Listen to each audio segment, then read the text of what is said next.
think it's fair to say that David Moyes was always going to be under a lot of pressure this season. Now, that's off the back, of course, of us winning a first trophy in, 43 years?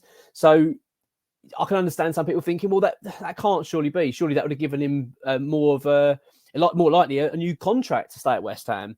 But let's park the cup win for a bit. I think we need to, because make no mistake, last season was horrendous for West Ham, a really bad season. We were in a relegation battle from the first kick against Manchester City, and we were down there all season. I don't think realistically we got away from it, did we, until 90% of the season was played. It was a really, really long, painful campaign with some football styles that most of us didn't enjoy, and nothing was coming good out of it. But of course, on the side of this, we had a fantastic European run that ended with us lifting the trophy, which was amazing. I do believe, and I said it at the time, that I felt that the cup win bought David Moyes time at the club. I think that ultimately, if David Moyes had not won that final against Fiorentina, when I say David Moyes, if West Ham hadn't won that final, I think David Moyes most likely would have been moved on. I genuinely believe that would have been the case, especially with Tim Steidten coming in. I think that was always going to be the idea. Tim started coming in, bringing his own guys in. That's what I think would have been the case. But of course, we won the trophy, which was an amazing achievement. Got West Ham back in, not only lifting the trophy, but got us back into Europe, which was incredible, considering that's the third season on the spin, which is remarkable. I mean, let's make it very clear here. David Moyes has been a brilliant manager for West Ham. He really has. He's brought some fantastic memories to this football club, and has delivered. He has really delivered. I mean, he's kept us up. And when he first came back, obviously after we appointed Pellegrini for his second stint, he came back and then kept us up. And then, he's proceeded to get us to 6th, to 7th. And we've gone through this a few times, of course, but you can't take that away. That is the fact. But of course, we all know as West Ham fans that the football domestically has not been great for quite some time. We had, I would say turn of the year. I've been saying it for a while. Turn of the year, 2022. That was when the wheels started coming off. We had a bad second half of the season that year. That's the year we got 7th. But look at that first half of the season, we should have been pushing for top 4. We were playing that well, but then we just started falling apart and didn't really get going. And then but again, we had the European run where we got to the semi-finals in the Europa League, which kind of masked what was going on domestically. It gave the impression that things were all fantastic. But of course, look, we finished 7th and we got Europa Conference League. And of course, last season was very bad in terms of our Premier League campaign. It was just such a long season. I remember even after that cup success, which was phenomenally brilliant, it was such a relief actually just to switch off from football actually for a while, just enjoy a break from it, because the season itself was such a horrible slog. So we've gone into this new season. I think David Moyes, as I say, bought himself a bit of time, and I think fairly so. I think the club were right to say, no, you deserve to have another crack. He had a year left on his contract anyway, and I think it would have been very harsh had the club have pushed him out the door. I don't think the club would have stood in his way had he wanted to go. I genuinely believe. I think if he had said, like, I want the Celtic job, which he was being linked with, I don't think the club would have stood his way. That's my gut feeling on it. But he, of course, wanted to stay on at West Ham and be given and have another crack at it. And why not? And I think that's fair overall. What's surprising, though, is that, of course, we've had this terrible week after a pretty promising start to the season. The first few games, we looked pretty good, well balanced. We looked in pretty decent form. I know they appreciate that some people are saying, well, the football's not been up to scratch and exactly what we want, but I don't think it's been that bad. It's not been wonderful. I don't sit there and rub my hands together thinking this is amazing. Look at us play at Barcelona. But I also don't think it's been that horrendous. Sometimes, if David Moyes plays a certain way and it works, I don't really mind it, to be honest. But I will say the last week has been pretty poor. We've had 3 games in quick succession in the space of a week, and we've lost all 3, and they're all bad performances. Obviously, Villa, Olympiacos, and now Everton. And it straight away put the pressure on. Now, usually the pressure you'd imagine would be sort of social media amongst fans, which is just normal amongst, not just amongst West Ham, it's amongst every football club. You lose a couple of games and suddenly the manager's being questioned. That's just totally normal stuff. But it's changing at West Ham. Something's changing because you're getting official words from the club now. I want to say official, not obviously on the official website as such, and them coming out and making announcements, but going through channels and the media that they're not happy, they're not impressed. And David Moyes is already in this position where he's a little bit that the ice is beginning to crack. They're basically suggesting that he's got a few games to get this sorted out, otherwise he could be out the door,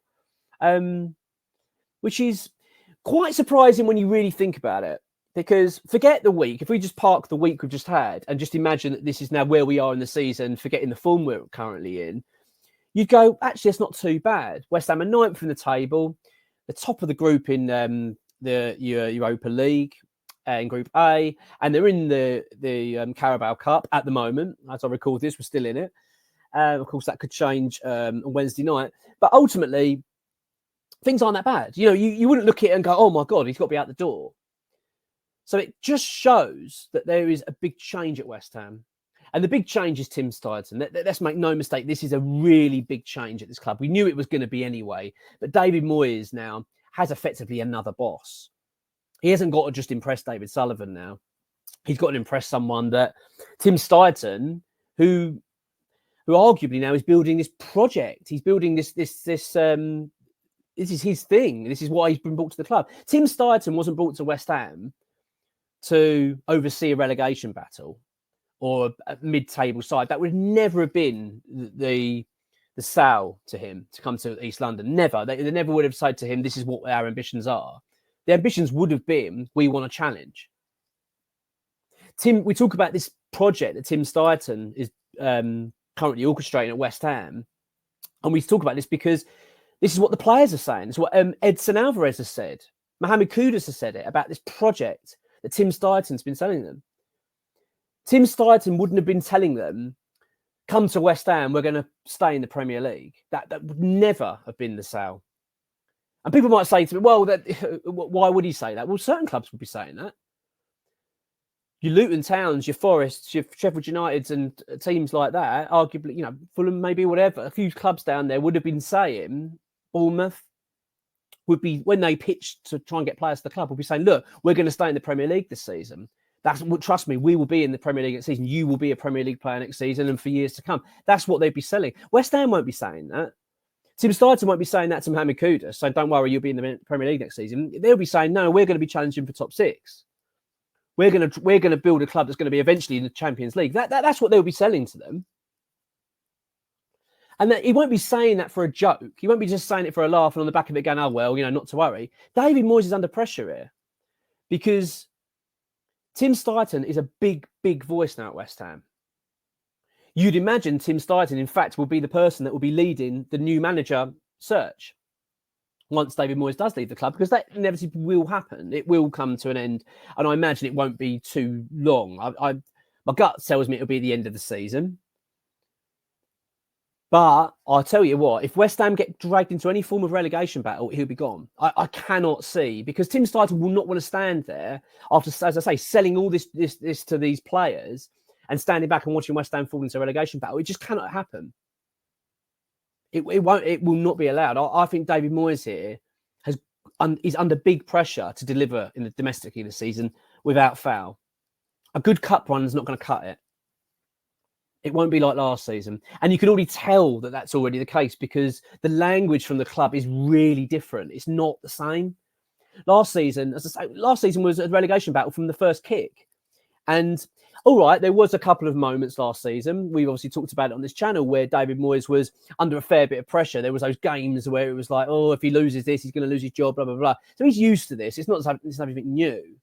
But as I say, this is happening now when we're 9th. We're 9th and not really in that worse position, in a terrible position. I can't. Are West Ham in a relegation battle this season? No, we're not. I mean, I'm not saying we won't ever be, but it'd be unlikely at this stage, considering the other teams that are down there. But my point is, he was getting probably less pressure last season. All right, there was a couple of moments, but ultimately it wasn't from day one at this stage. We're 9th at this stage, and he's under pressure because David Sullivan's words, which we'll talk about, we'll do an article soon on the website from what XWH employees put out on Patreon, is quite damning, really. It's showing a frustration. And that, to me, if I'm just, look outside looking in, which I am, and thinking this is what I imagine's happening, I imagine Steidten's in his ear.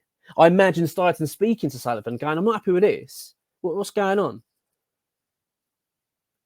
He's a big voice, and he's someone that's no doubt got people in mind. He's going to be, Xabi Alonso is one of those players that, managers that has been earmarked for West Ham. Whether he will or not, who knows? He's doing fantastic in Germany, so I can't see why he'd want to jump. The Premier League is a step up, absolutely, so he may well fancy it. But that aside, you can imagine Steidten's got his ideas of what he wants, and I can't imagine he'd be overly impressed at the moment. So although, look, it's been a bad week, and I don't think we need to jump on this big, huge, it's all a bit of a meltdown, David. I don't think David Moyes is going to be out the door, within the next week. I don't think that's the case at all. But there's no doubt about it that things have changed at West Ham. And despite the cup win and even a decent start of the season, David Moyes is under significant pressure already.